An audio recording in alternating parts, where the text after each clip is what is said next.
अपर्याप्तं तदस्माकं बलं भीष्माभिरक्षितम् पर्याप्तं त्विदमेतेषां बलं भीमाभिरक्षितम्।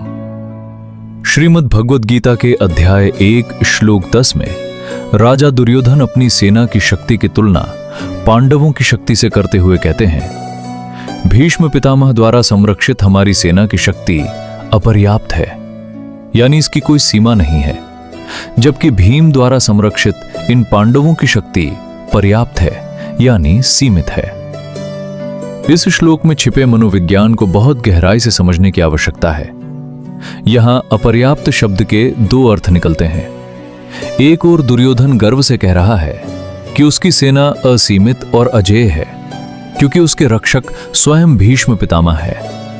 लेकिन दूसरी ओर उसके मन के किसी कोने में यह डर भी है कि भीष्म जैसे धर्मपरायण योद्धा पांडवों के प्रति स्नेह रखते हैं, इसलिए शायद ये शक्ति अधूरी रह जाए। दुर्योधन अपनी घबराहट को अहंकार के पीछे छिपाने की कोशिश कर रहा है।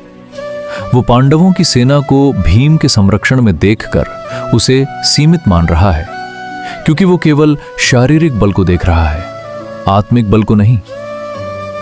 आज का जीवन दर्शन हमें सच्चे आत्मविश्वास की सीख देता है। अक्सर हम अपने पास मौजूद सुविधाओं, पद और बड़े नामों को देखकर ये मान लेते हैं कि हमारी शक्ति असीमित है। हम दूसरों की क्षमताओं को केवल उनके बाहरी स्वरूप से आंकने की भूल कर बैठते हैं।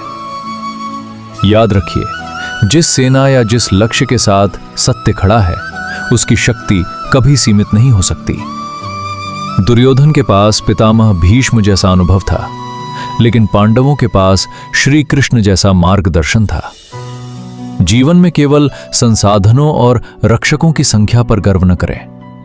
ये देखें कि क्या आप धर्म और सत्य के पक्ष में खड़े हैं, क्योंकि जहां सत्य है वहां विजय की शक्ति स्वयं ही अनंत हो जाती है।